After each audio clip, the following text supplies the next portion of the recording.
My name is Jasper Wilson, and at 28 years old, I thought I knew my brother Marcus better than anyone. A single notification on my phone changed everything. One accidental voice memo revealed the cruel truth, hiding behind years of brotherly smiles. The brother I idolized, who I thought was my biggest supporter, had been secretly undermining me for years. What I heard that morning didn't just break my heart, it ignited something in me. Before I continue my story, let me know where you're watching from in the comments. Hit that subscribe button and stay till the end to see how I turned my brother's betrayal into the best decision of my life. Growing up in our middle-class suburban neighborhood outside Boston, Marcus was everything I wanted to be. 3 years older, taller, more athletic, and seemingly born with an extra dose of confidence that I never quite managed to find. Our childhood home on Maple Street was modest but comfortable. 4 bedrooms, a backyard with a weathered swing set, and a kitchen where our mom spent hours preparing Sunday dinners that brought us all together. As kids, Marcus was my protector. When neighborhood bullies targeted me in elementary school for being the quiet kid, Marcus stepped in. I vividly remember one autumn afternoon when Tommy Pearson pushed me into a puddle, ruining my new sneakers. Before I could even stand up, Marcus appeared like a guardian angel, towering over Tommy with clenched fists and a fierce expression that sent the bully running. That night, as Mom scrubbed the mud from my shoes, Marcus taught me how to throw a proper punch just in case. I never actually needed to use it, but knowing he had my back made me feel invincible. Our father, Robert Wilson, worked as an accountant at a local firm. He was stern but fair, with a dry sense of humor that would unexpectedly crack through his serious demeanor. He taught us about responsibility, saving money, and the importance of education. "Your brain is the one muscle that will never let you down," he'd say, tapping his temple with his index finger. Dad seemed invincible to me until he wasn't. The cancer diagnosis came during my sophomore year of high school. Pancreatic, advanced. Our lives screeched to a halt as hospital visits replaced basketball games and medication schedules became more important than homework. Dad fought hard for 18 months, but I watched him wither away in our living room, set up with a hospital bed and medical equipment that transformed our home into something unrecognizable. I was 16 when he died. Marcus was 19 and in his first year at Boston University. The funeral remains a blur in my memory. Black suits, casseroles brought by neighbors, and the deafening silence that filled our house afterward. What stands out clearly is Marcus standing at our father's graveside, arm wrapped tightly around our mother's shoulders, face set in determination as he whispered to her, "I'll take care of everything." And he did. Marcus stepped into the role of man of the family with a seriousness that aged him overnight. He transferred from Boston University to a community college to save money and be closer to home. He took a job at a local marketing firm while still attending classes, often coming home exhausted but never complaining. When I struggled with college applications, Marcus stayed up late helping me polish my essays. When I got accepted to State University with a partial scholarship, he insisted on covering the remaining tuition costs with money he'd been saving. "Dad would want you to focus on your studies, not worry about money," he told me. "Just promise you'll make something of yourself." I majored in computer science, discovering a natural talent for coding that eventually led me to web development. Those 4 years away at college were transformative. I made friends, joined clubs, and even had my first serious relationship. Meanwhile, Marcus had finished his business degree and was rapidly climbing the ranks at the marketing firm. By the time I graduated, he had started his own marketing company, Wilson Media Solutions, which was already securing impressive clients. After graduation, I moved back to Boston, partly because I missed my family and partly because the tech scene was thriving there. I landed a job at a promising startup, creating web applications for small businesses. The pay was decent but not spectacular, especially considering Boston's high cost of living. When I complained about apartment hunting during a family dinner, Marcus immediately offered his guest house. "It's just sitting empty," he said, waving away my protests. "You can stay there while you save up for your own place. No rush." Marcus's house was impressive, a colonial-style 4-bedroom in an upscale neighborhood with manicured lawns and luxury cars in every driveway. The guest house behind the main property was larger than most apartments I could afford. 1 bedroom, a full kitchen living area, and a small office space perfect for remote work when needed. I gratefully accepted his offer, planning to stay 6 months at most. That was over a year ago. Our weekly family dinners became a ritual every Sunday at Marcus and Natalie's dining table, Mom bringing her famous apple pie, Natalie cooking elaborate meals she learned from cooking shows, and Marcus opening expensive bottles of wine he'd been saving for a special occasion. These dinners were filled with laughter, updates about our lives, and occasional reminiscing about Dad. Natalie, Marcus's wife of 3 years, was beautiful, intelligent, and warm. She worked as a pediatric nurse but was considering quitting to start a family. They seemed like the perfect couple, constantly touching, inside jokes flowing between them, finishing each other's sentences. Their relationship made my recent breakup with Rebecca all the more painful. Rebecca and I had dated for 2 years before she ended things, claiming we were moving in different directions. She wanted marriage, a house in the suburbs, stability. I thought we had time to figure things out. The breakup left me questioning my life choices, wondering if I was falling behind where I should be at 28. During these Sunday dinners, the contrast between Marcus and me couldn't have been more obvious. Him, successful business owner, beautiful home, loving marriage, respect in the community. Me, middle-tier developer at a startup that might not survive the next funding round, living in my brother's guest house, single, with savings that wouldn't cover 3 months of rent in a decent Boston apartment. Despite these differences, I never felt judged by Marcus. He seemed genuinely interested in my career, offering connections when possible, listening intently when I explained technical challenges at work. He introduced me as my brilliant brother, the tech genius, to his friends and business associates. When I mentioned wanting to eventually create my own web development agency, he nodded enthusiastically, offering to help with a business plan whenever you're ready. At least that's what I thought, until that Monday morning when everything I believed about our relationship shattered with a single voice memo. Monday morning started like any other. I woke at 6:30, shuffled to the kitchen in the guest house to make coffee, and scrolled through emails while waiting for the caffeine to kick in. The startup I worked for had flexible hours, but I preferred getting in early to enjoy the quiet office before everyone else arrived. I was brushing my teeth when my phone chimed with a notification. A voice memo from Marcus. This wasn't unusual. We often sent voice messages instead of texts, especially when driving or multitasking. Without thinking twice, I tapped play and set the phone on the bathroom counter while continuing my morning routine. "Hey, Mom." Marcus's voice filled the small bathroom. I paused, realizing he'd sent the message to me by mistake. I was about to stop the recording when his next words froze me in place. "Just checking in about dinner on Sunday. Natalie's making her lasagna." There was a pause, then a heavy sigh. "Also, we need to talk about Jasper again. This situation with him living in the guest house is getting ridiculous." My hand hovered over the phone, heart suddenly pounding. I should stop listening, I thought. This wasn't meant for me, but I couldn't move. It's been over a year now. A year. And he's made zero progress on moving out. At this point, he's just a freeloader, taking advantage of us. Marcus's voice had taken on an edge I'd rarely heard before. I know you're going to defend him like you always do. Poor Jasper needs time. Jasper's still finding himself. Mom, he's 28 years old. I had my own company at his age. I sank down onto the edge of the bathtub, toothbrush still in my mouth, foam dripping unnoticed onto my shirt. The truth is, he's a disappointment. Dad would be so let down if he could see how Jasper turned out. No ambition, no drive, content to coast through life, taking handouts. The toothbrush fell from my hand, clattering against the tile floor. That startup job is a joke. He could be making twice as much if he applied himself. Remember when Thompson Industries was looking for a web developer, I actually told Brad Thompson not to hire him. Said Jasper wasn't reliable. Why? Because he needs to struggle a bit to finally grow up. I couldn't believe what I was hearing. Marcus had sabotaged a job opportunity for me. My mind raced back to the interview with Thompson Industries 6 months ago.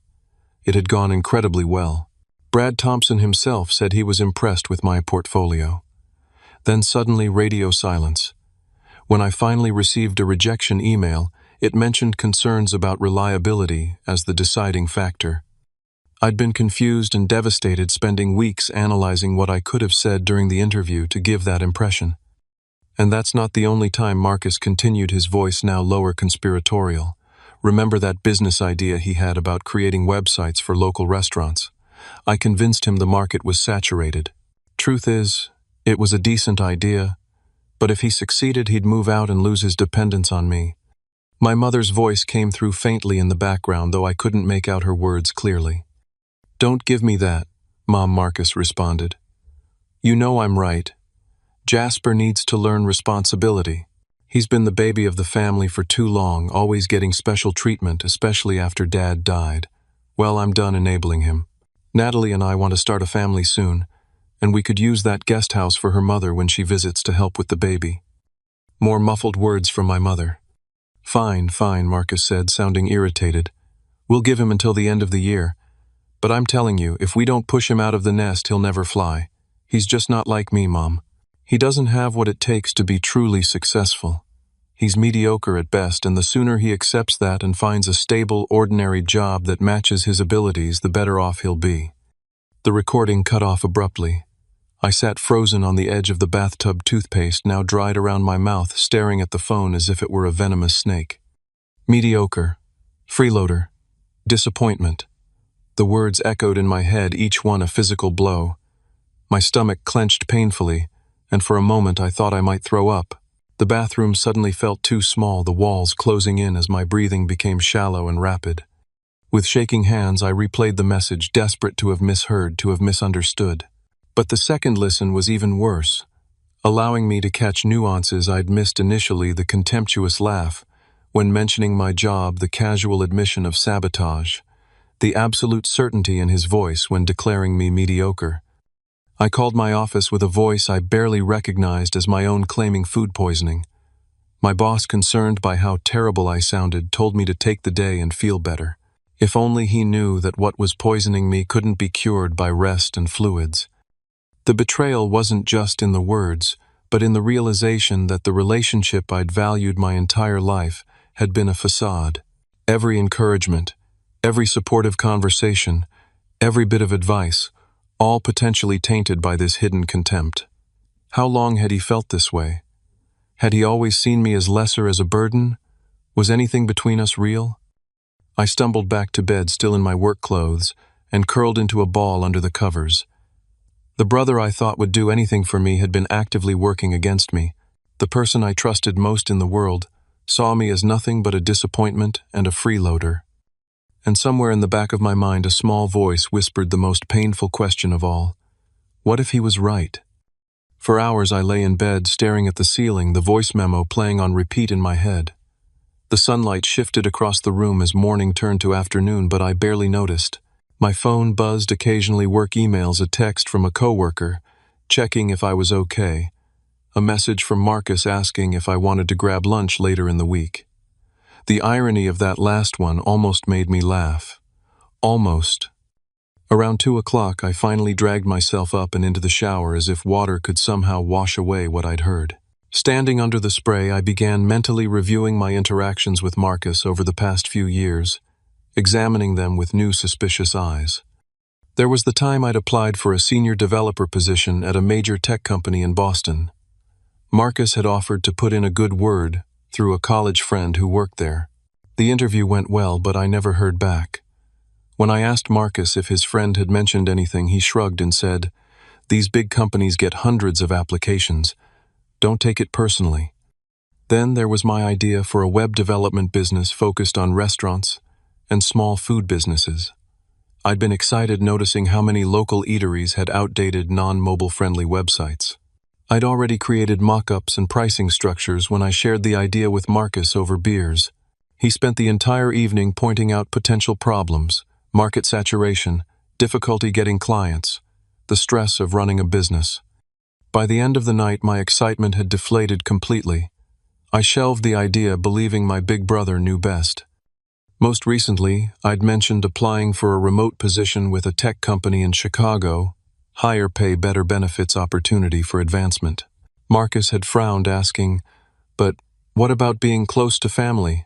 Mom needs us nearby, you know that." The guilt had been immediate, and I withdrew my application the next day. Each memory now carried a sinister undertone. Had these been genuine concerns from a caring brother, or calculated moves to keep me dependent and nearby? The uncertainty was maddening. By 4 o'clock, I couldn't bear my own thoughts anymore.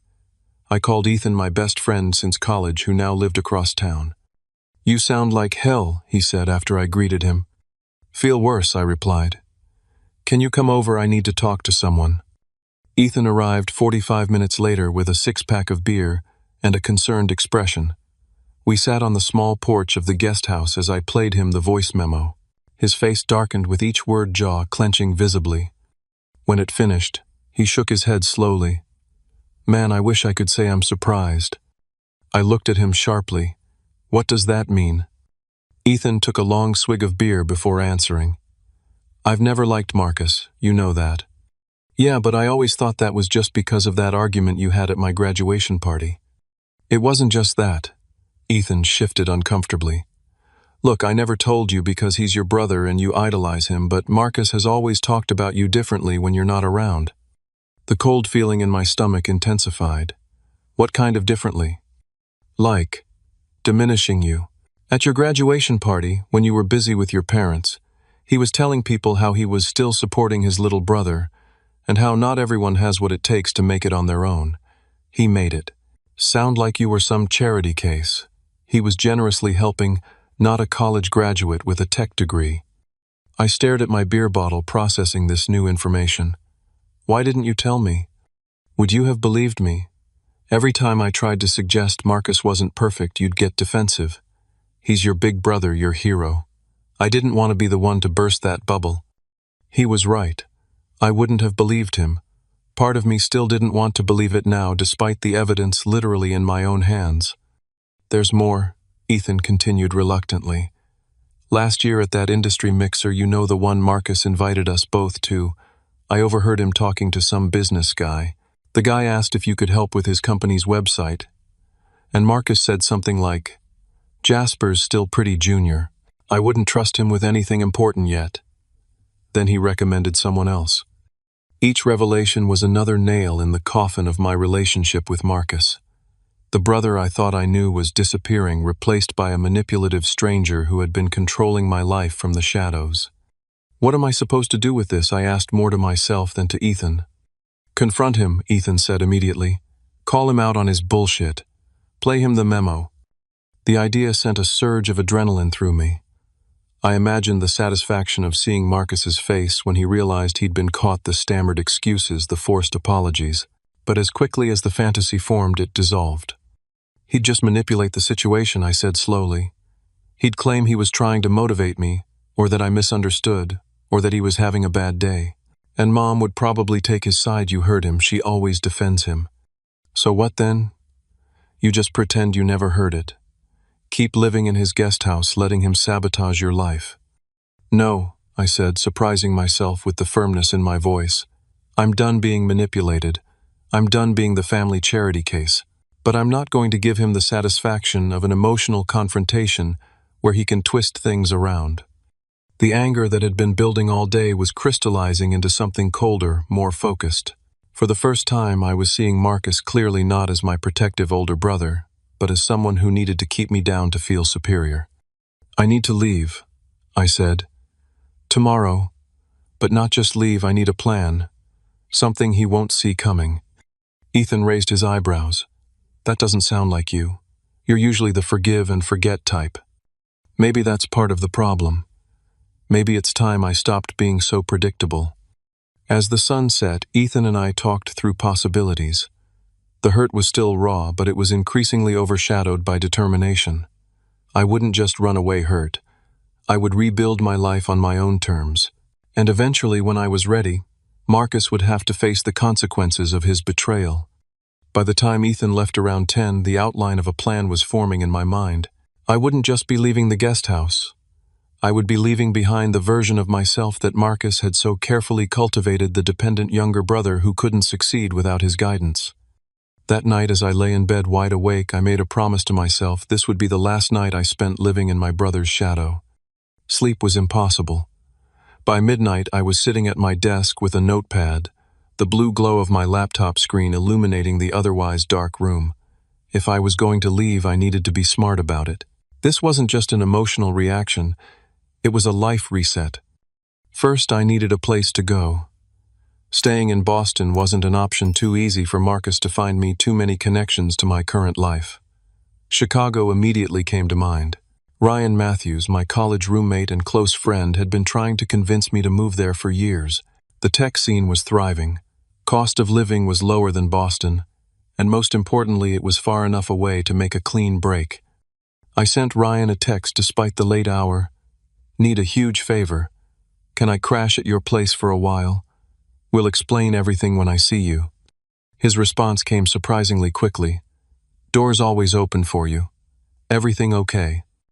Not really. We'll tell you when I get there. Planning to drive out tomorrow. Serious. That soon, guest room is yours for as long as you need. Call me when you're on the road. With temporary housing secured, I turned to finances. Opening my banking app, I checked my savings, $22,000. Not a fortune, but enough to support myself for a few months while job hunting if necessary. I made a mental note to withdraw it all in cash tomorrow. I wouldn't put it past Marcus to somehow access my accounts if he realized what I was doing. Next came the most uncomfortable part of my plan. I navigated to the admin panel of Wilson Media Solutions' website. As the developer who'd built and maintained it, I still had back-end access. I wasn't proud of what I was about to do, but I needed leverage. For the next 3 hours, I downloaded financial records, client contracts, email exchanges, and internal documents. I wasn't looking for anything specific at first, just gathering information that might prove useful. But around 2 in the morning, I found something interesting: discrepancies in the accounting records, large client payments that didn't match the service contracts, expenses categorized in ways that seemed designed to hide their true nature. I wasn't an accountant like my father had been, but even I could tell something wasn't right.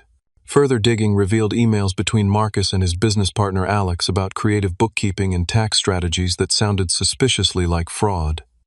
Then I found something even more damning: a series of emails from 5 years ago between Marcus and a client named Jefferson Media. Jefferson had been a major client of Marcus's previous employer, Apex Marketing.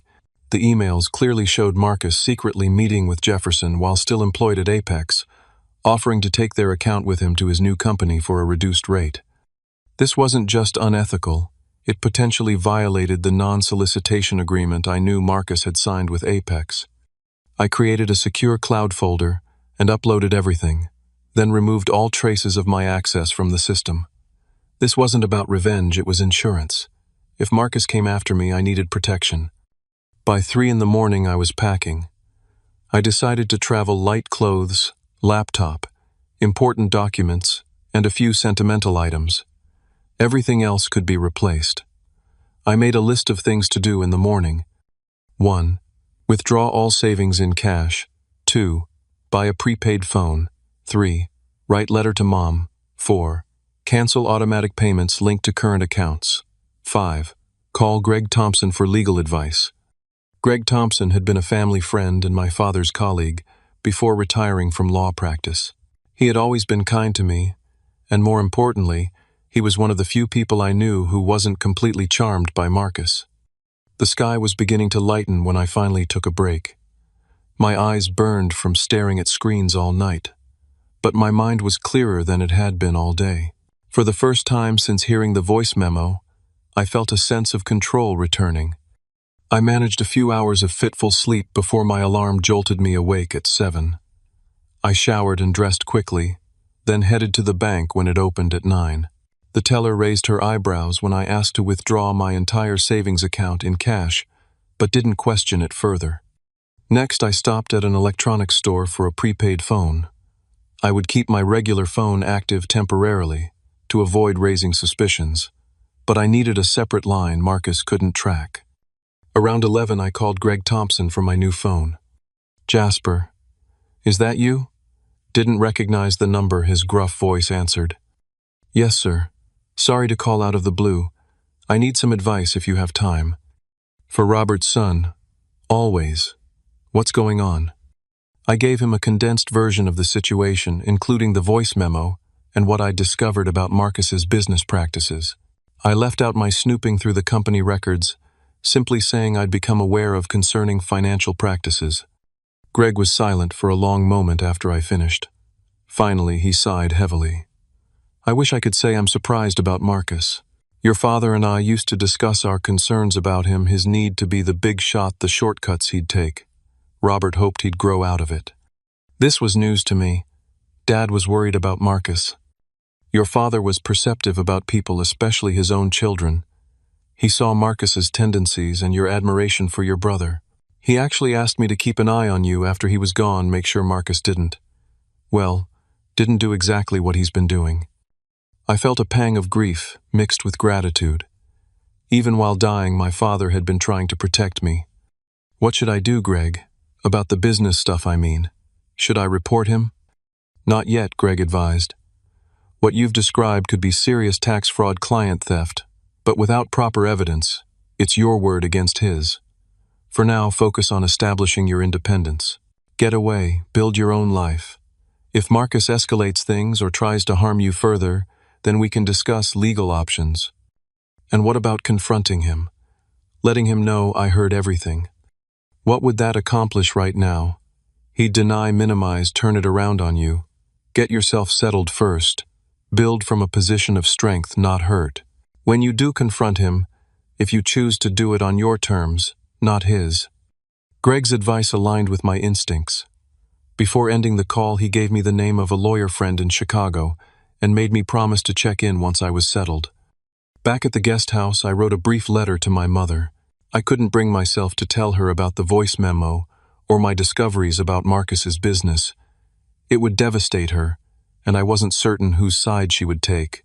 Instead, I explained that I needed space to figure out my life independently, that I was safe but wouldn't be in contact for a while, and that I loved her despite the distance I was creating. As I finished packing my car, I received an email notification for a job I'd applied to weeks ago, a remote senior developer position with a tech firm called Innovate Solutions. They wanted to schedule a video interview. The timing couldn't have been better. I quickly responded, setting up an interview for later in the week. By 3 p.m, everything was ready. I took one final look around the guest house that had been my home for the past year. Despite the circumstances, I felt a strange sense of lightness. The path ahead was uncertain, but for the first time in years, it was truly mine. I locked the door, left the key on the kitchen counter, and drove away without looking back. My brother had severely underestimated me. The mediocre younger brother he'd been so carefully controlling was about to disappear, and in his place would emerge someone Marcus had never allowed me to become. The drive to Chicago took 16 hours spread over 2 days. I could have done it faster, but I deliberately took my time, stopping at roadside diners and scenic overlooks, savoring the sense of freedom that grew with each mile between me and Boston. I kept my regular phone on but silenced, watching notifications accumulate. 3 texts from Marcus, asking about casual things, a missed call from my mother, work emails I'd have to address soon. Around noon on the second day, my regular phone rang with Marcus's number. I let it go to voicemail, then listened to his message at my next rest stop. Hey, Jasp, just checking in. Stopped by the guest house to drop off that book I mentioned, but you weren't there. Give me a call when you get a chance. His voice sounded completely normal, warm, casual, concerned. The same voice that had called me a disappointment and a freeloader. The disconnect was jarring. By evening, the calls had become more frequent. I finally sent a brief text. Needed some space. Took a trip. We'll be in touch later. His response was immediate. What? Where did you go? Is everything okay? I didn't reply. Let him wonder for a change. I reached Ryan's apartment in Chicago as the sun was setting. He lived in a converted warehouse in West Loop, exposed brick walls, high ceilings, and large windows overlooking the city. When I knocked, he opened the door with a concerned expression that quickly turned to shock as he took in my exhausted appearance and the single suitcase at my feet. You really weren't kidding, he said, pulling me into a hug. Come in, man. You look like you've been through hell. That night over beers and takeout, I told Ryan everything. He listened without interrupting, his expression growing darker with each revelation. Your brother's a sociopath, he declared when I finished. You know that, right? I winced at the harshness of the assessment, but couldn't entirely disagree. He's definitely not who I thought he was. Well, his loss is Chicago's gain, Ryan said, raising his bottle in a toast. To new beginnings. The guest room in Ryan's apartment was small but comfortable. That night I slept better than I had since hearing the voice memo. The next morning I woke to more missed calls and increasingly frantic texts from Marcus. My mother had also called twice and left a voicemail asking if I was okay. I sent her a brief reassurance that I was safe and would explain everything soon, but I needed some time. To Marcus I sent only, "I'm fine, need space. Don't contact me for a while." His response came immediately. "What the hell, Jasper? You can't just disappear without explanation. Mom's worried sick. Where are you?" I turned off that phone and focused on my new one.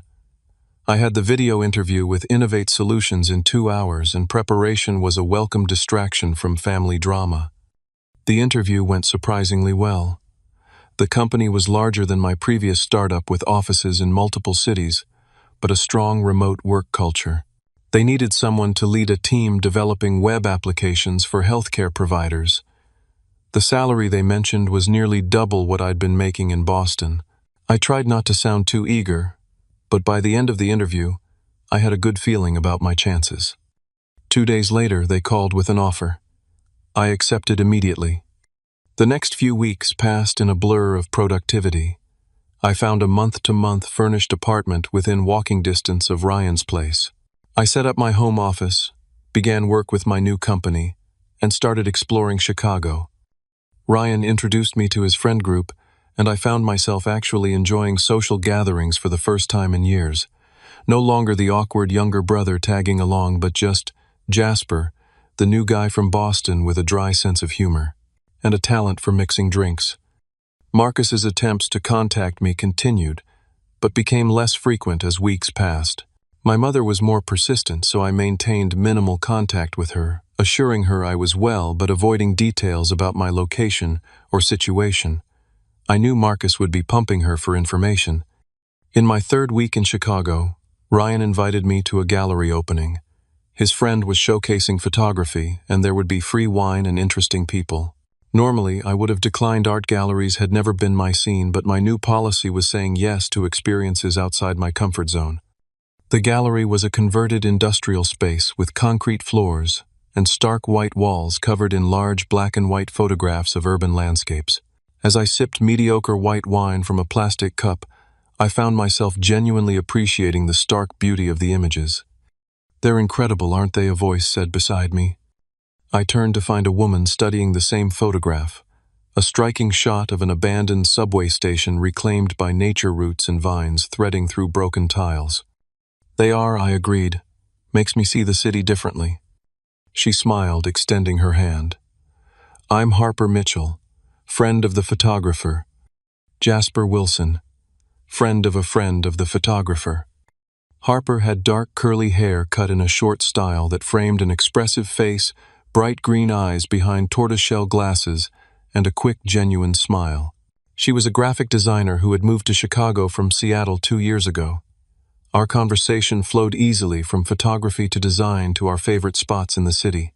By the end of the night, we'd exchanged numbers with plans to meet for coffee. Coffee turned into dinner, dinner into weekend explorations of Chicago neighborhoods, and soon we were seeing each other regularly. Harper was creative, independent, and refreshingly direct. She didn't play games or send mixed signals, and she listened intently when I gradually shared pieces of my Boston life and my complicated relationship with my brother. She never pushed for details I wasn't ready to share, but offered unwavering support when I did open up. Meanwhile, my professional life was thriving. The remote position allowed me flexibility while challenging me technically. My team was talented and collaborative, and my manager regularly praised my contributions. For the first time, I was being valued for my actual abilities, not measured against my brother's expectations. As months passed, my new life in Chicago solidified. I found a permanent apartment in a neighborhood I loved. I made friends beyond Ryan's circle. I started a small side project developing a specialized web application for independent restaurants, the very business idea Marcus had discouraged me from pursuing. Marcus's communication attempts had dwindled to occasional texts that I rarely answered. My mother had accepted my need for space, though I could hear the hurt in her voice during our brief calls. I knew eventually I would need to have a more honest conversation with her, but I wasn't ready yet. 6 months after leaving Boston, I received an unexpected email from Alex Reed Marcus's business partner. The subject line read simply, "We need to talk." The message was brief. "Jasper, things at WMS are complicated right now. Marcus won't say what happened between you two, but whatever it is, I think you should know some things. Call me if you're willing to talk." I stared at the email for a long time, considering my options. Finally, I called Alex from my new phone. "Jasper," he answered immediately. "Honestly, wasn't sure you'd call back." "What's going on, Alex?" He sighed heavily. "There's no easy way to say this. The company's in trouble. We're being audited by the IRS, Marcus Island. Not handling it well." "What kind of trouble?" I asked, though I had a good idea. "The kind that comes with serious penalties. Look, I know you and Marcus had some kind of falling out, but I thought you should know. He's been drinking too much, lashing out. Natalie called me worried the other day. Said he's obsessed with finding you, convinced somehow that you're behind this. I wasn't behind the audit, but I couldn't say I was entirely surprised by it. Marcus's creative bookkeeping had been bound to catch up with him eventually." "Why are you telling me this, Alex?" "Because, despite everything, you're his brother, and because—" He hesitated. "I think you might be the only person who can get through to him right now. He needs to cooperate with the investigation, be transparent. Instead, he's talking about fighting it, hiding assets. It's going to make everything worse." I thanked Alex for the information, but made no promises about contacting Marcus. After hanging up, I sat at my window overlooking the Chicago skyline, contemplating my next move. 6 months ago, I'd fled Boston hurt and angry, focused only on escaping Marcus's influence. I'd succeeded beyond my expectations, building a life I was proud of, one entirely my own. Now, I had a choice: continue forward without looking back, or return to confront the past I'd left behind. Harper found me still sitting by the window an hour later when she arrived for our dinner plans. "Heavy thoughts?" she asked, perching beside me. I showed her the email from Alex and summarized our conversation. "What do you want to do?" she asked simply. "Part of me wants to ignore it completely. Let him deal with the consequences of his actions without me involved. And the other part?" I sighed. "The other part knows this isn't just about Marcus anymore. Mom's caught in the middle. If his company crashes and burns, it affects other people too. Employees, clients." Harper took my hand. "For what it's worth, I think you already know what you need to do. Not for him, but for yourself. You've spent 6 months building a new life, finding your strength. Maybe now you're strong enough to face what you left behind on your terms this time." She was right. The wound of Marcus's betrayal had healed into a scar still visible but no longer raw and painful. I had proven to myself that I didn't need his approval or support to succeed. Now it was time to close this chapter properly, face to face. That night I booked a flight to Boston for the following weekend. It was time to confront my brother with the truth, both his and mine. The flight to Boston felt surreal, like traveling backward in time. As the plane descended through clouds revealing the familiar cityscape, I experienced a strange disconnect. This place that had been my entire world for so long now felt like a distant memory. I had arranged to meet Marcus at a coffee shop downtown, neutral territory, public enough to discourage a scene but quiet enough for a private conversation. I arrived 30 minutes early, selecting a corner table with a clear view of the entrance. My hands were steady as I ordered a black coffee, but my heartbeat quickened when I spotted Marcus through the window approaching from the street. He looked different somehow. The confident stride, less pronounced dark circles under his eyes, his typically impeccable appearance slightly rumpled. He scanned the room as he entered, and the flash of emotions across his face when he spotted me was telling: relief, anger, confusion, and something that looked almost like fear. "Jasper," he said, sliding into the seat across from me. "You look good." "Thanks," I replied simply. "How are you, Marcus?" "How am I?" His voice rose slightly before he caught himself glancing around the cafe. "You disappear for 6 months with barely a word, and that's your question. Where the hell have you been? What happened?" I studied him calmly. I think you know what happened. Check your sent voice memos from April 12th. His brow furrowed momentarily before understanding dawned in his eyes, followed immediately by a flush of color across his face. The message to Mom, he said quietly. Yes, the one where you called me a freeloader, a disappointment, mediocre, where you admitted to sabotaging job opportunities for me. That message. Marcus's expression shifted rapidly through shock, embarrassment, and calculation before settling on contrition. Jasper, you have to understand, I was frustrated that day. I didn't mean... Stop. I interrupted, my voice level but firm. Don't insult me by lying.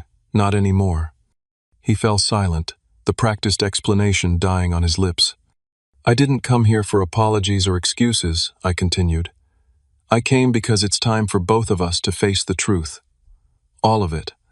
What does that mean? Marcus asked, wariness creeping into his tone. It means I know about the creative bookkeeping at Wilson Media Solutions. I know about Jefferson Media and how you stole them from Apex in violation of your contract. I know about the tax issues that have the IRS investigating you right now. Marcus's face drained of color. How could you possibly? That doesn't matter, I cut him off. What matters is what happens next. For the first time in my life, I saw my older brother completely off balance. The power dynamic that had defined our relationship since childhood had reversed entirely. I was no longer the admiring younger brother seeking his approval. I was a man confronting another man's betrayal and misconduct. Are you blackmailing me? Marcus finally asked, his voice barely above a whisper. The question might have angered me 6 months ago. Now it just confirmed how little he understood me. No, Marcus. I'm offering you a choice. You can make things right, or you can face the consequences. It's more than you ever gave me. Make things right how? I laid out my terms clearly. He would come clean to our mother about the voice memo and his pattern of sabotaging me. He would properly account for his business practices and make restitution to any clients he had overcharged. He would acknowledge his wrongdoing to me directly, without excuses or deflection. And if I refuse, he asked, a hint of his old defiance returning. Then everything I know goes to the IRS, to Apex Marketing, to every client you've overcharged, I replied evenly. I don't want to do that, Marcus. Despite everything, you're still my brother. But I won't protect you from the consequences of your actions if you refuse to take responsibility for them. You wouldn't, he challenged, but uncertainty wavered in his voice. The brother you thought you knew, wouldn't, I agreed. The one who idolized you and desperately sought your approval. But that's not who I am anymore. You made sure of that. We stared at each other across the table, the weight of decades of brotherhood, love, resentment, and betrayal hanging between us. Finally, Marcus looked away. You've changed, he said quietly. I had to. I never meant. It wasn't supposed to be like this, he said, running a hand through his hair. I was trying to protect you in my way. By undermining me. By actively preventing me from succeeding. By keeping you close, he admitted. After Dad died, I promised I'd look after you and Mom. I thought that meant keeping us all together, keeping you dependent on me so you wouldn't leave. It got twisted somewhere along the way. I can see that now. It wasn't quite an apology, but it was perhaps as close to honest self-reflection as Marcus was capable of at that moment. I'll do it, he said finally. All of it. Just give me some time to figure out how to approach the business issues. The IRS is already investigating, so that's happening regardless. 1 week, I said firmly. Starting with Mom. Today. He nodded slowly, resignation settling over his features. She's expecting me for dinner tonight. Come with me. Let's tell her together. I hadn't planned on seeing our mother during this trip, uncertain if I was ready for that conversation. But Marcus's suggestion made sense. It would be harder for him to manipulate the narrative with me present. All right, I agreed. But you lead the conversation. This is your responsibility to address, not mine. We parted ways with plans to meet at our mother's house that evening. As I watched Marcus walk away, shoulders slumped in defeat, I felt no satisfaction or vindication, only a complicated mixture of sadness and relief. The brother I had idolized didn't exist, and mourning that loss would take time. But maybe eventually we could build something new in its place, something authentic with clear eyes and honest hearts. My mother's reaction to seeing me on her doorstep was everything I'd both hoped for, and dreaded tears, hugs, rapid-fire questions, and gentle reproaches for my long absence. I let her express it all before guiding her to the living room where Marcus waited, tension evident in every line of his body. "What's going on?" she asked, looking between us. "You're both acting strange." Marcus took a deep breath and began speaking.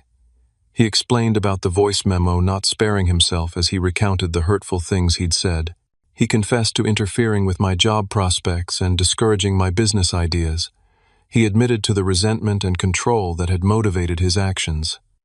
Mom listened in stunned silence, her expression cycling through disbelief, hurt, and anger. When Marcus finished, she asked quietly, "Is this why you left Jasper?" I nodded. I needed to find out who I could be without. Interference. "And have you?" she asked, a mother's perception cutting straight to the heart of the matter. "I'm working on it," I answered honestly. "I have a good job in Chicago, friends, a life I'm building for myself." "Chicago," she repeated softly. "That's where you've been." I explained briefly about my new position my apartment even mentioned. Harper watching my mother absorb each detail of the life I'd built without her knowledge. "I should have told you sooner," I acknowledged. "I just needed complete separation at first, and then it became harder to bridge the gap the longer I waited." She nodded, then turned to Marcus with an expression I'd rarely seen her direct at her eldest son disappointment. "I raised you both better than this," she said firmly. "Marcus, what you did was manipulative and cruel, and Jasper disappearing without explanation was hurtful to me, whatever your justification." She was right, of course. In focusing on my brother's betrayal, I had overlooked how my response had hurt her. "I'm sorry, Mom," I said sincerely. "I should have handled it differently with you." Marcus apologized as well, looking genuinely remorseful for perhaps the first time in our conversation. Mom sighed deeply. "Family is complicated. Your father used to say that all the time. But complicated doesn't mean disposable. We work through the complications together honestly." The conversation continued late into the evening, painful but necessary. Mom asked to hear the voice memo, and though I was reluctant to cause her more pain, I played it. The hurt in her eyes was evident, but so was her resilience, as she addressed Marcus's claims that she always took my side. "I have never played favorites," she said firmly. "I've tried to give each of you what you needed. Marcus, you needed confidence and independence, which came naturally to you. Jasper needed encouragement and space to find his way, which took longer. That's not favoritism, that's recognizing you're different people." By the time I left my mother's house that night, something had shifted, not healed completely, but perhaps beginning to mend. Mom extracted promises from both of us to maintain better communication, regardless of our issues with each other. And as Marcus and I stood awkwardly on the porch saying goodbye, there was an unspoken acknowledgement that while our relationship would never be what it once was, it might eventually become something more authentic. "For what it's worth," Marcus said quietly, "I am sorry, and I'm proud of what you've accomplished, on your own." The words I had once desperately craved now felt strangely hollow, yet I appreciated the effort behind them. "Thank you," I replied simply. "I'll be watching to make sure you follow through on everything we discussed." As I drove back to my hotel, the city lights of Boston reflecting on wet pavement after a brief evening shower, I felt a weight lifting. I had confronted my past without being consumed by it. Tomorrow, I would fly back to Chicago, back to the life I was building, not running away this time, but moving forward with purpose. 3 months after my confrontation with Marcus, I sat on my balcony in Chicago, enjoying the warm summer evening with Harper beside me. My laptop was open to a video call with my mother, who was providing weekly updates on her garden and neighborhood gossip. "Oh, and Marcus stopped by yesterday," she mentioned casually. "He brought the financial documents I asked for. My taxes are getting complicated with the retirement account distributions." I nodded, keeping my expression neutral. In the months since our confrontation, Marcus had been making efforts to follow through on his promises. He had cooperated with the IRS investigation, resulting in significant penalties but no criminal charges. He had reached out to clients he had overcharged and worked out restitution plans. His company had downsized considerably, moving to a smaller office and losing some key clients, but it survived. Our relationship remained complicated. We spoke occasionally, brief conversations focused primarily on practical matters. The easy brotherhood of our childhood was gone forever, replaced by something more cautious and limited. But it was honest, and that counted for something.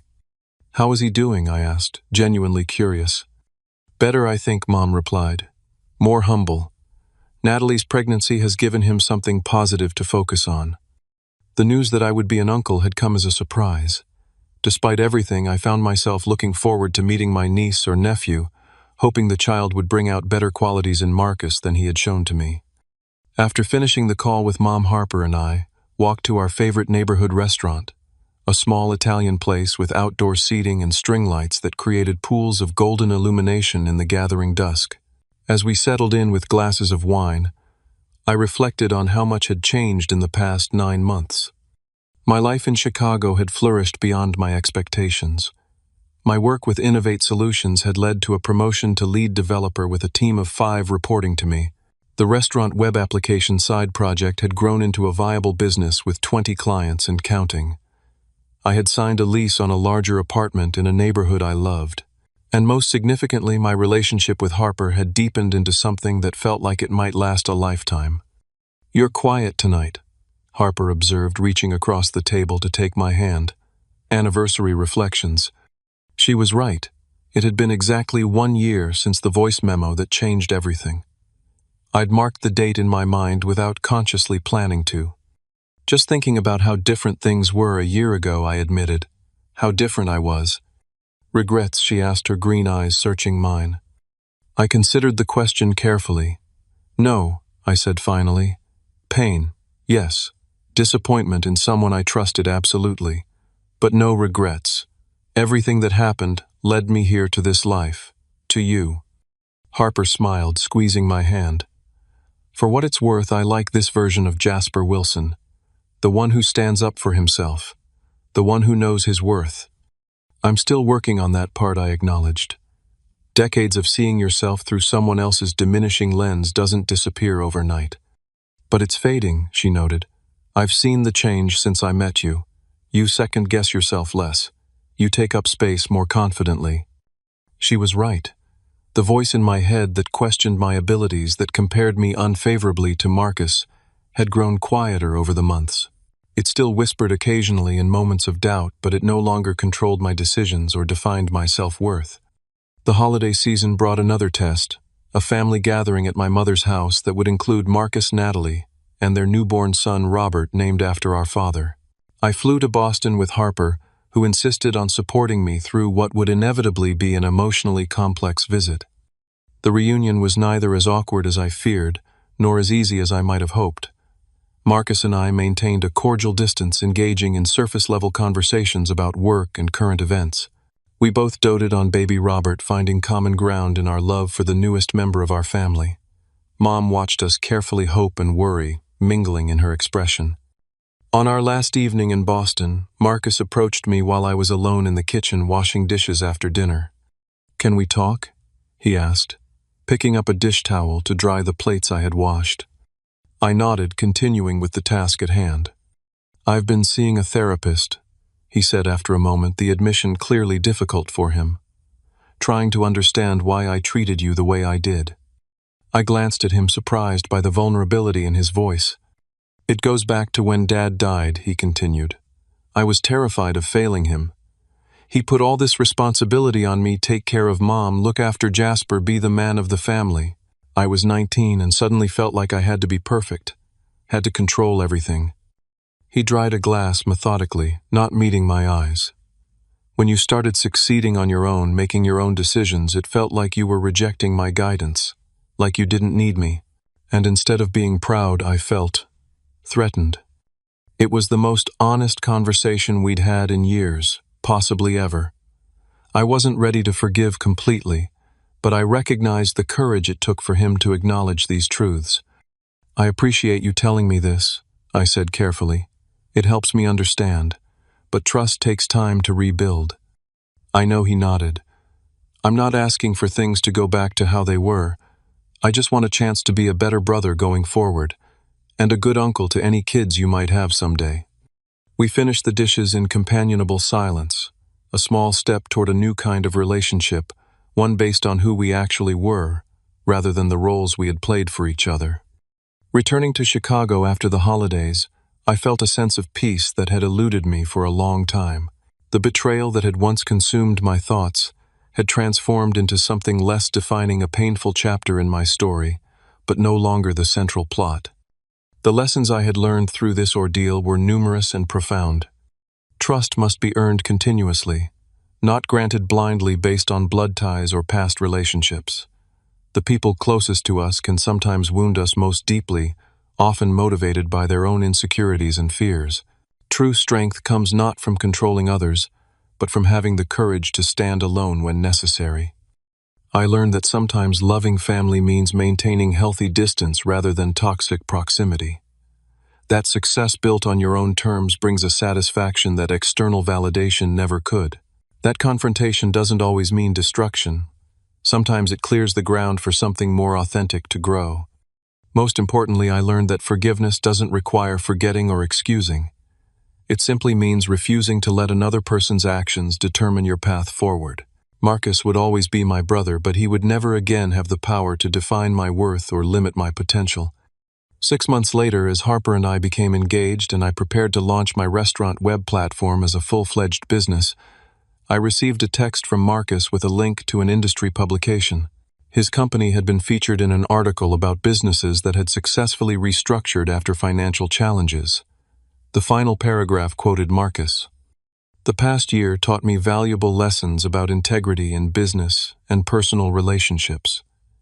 Sometimes it takes nearly losing everything to recognize what truly matters. I'm grateful for the opportunity to rebuild on a stronger foundation of honesty and accountability." I smiled at the subtle acknowledgement of our shared history and the changes it had prompted in both our lives. Without the pain of betrayal, I might never have discovered my own strength. Without the shock of consequences, Marcus might never have confronted his flaws. As difficult as that journey had been, I wouldn't change it. That accidental voice memo, words never meant for my ears, had ultimately set me free. If you've ever experienced betrayal by someone you trusted, I hope my story reminds you that such moments don't define you, your response to them does. Have you ever had to rebuild your life after a major betrayal? What helped you move forward? Share your experiences in the comments below. If this story resonated with you, please hit the like button and subscribe for more real-life stories about overcoming life's challenges. Your support means everything, and I'm grateful for each of you who took the time to listen to my journey. Remember, sometimes the most painful betrayals lead to the most necessary growth. Until next time, this is Jasper Wilson, signing off.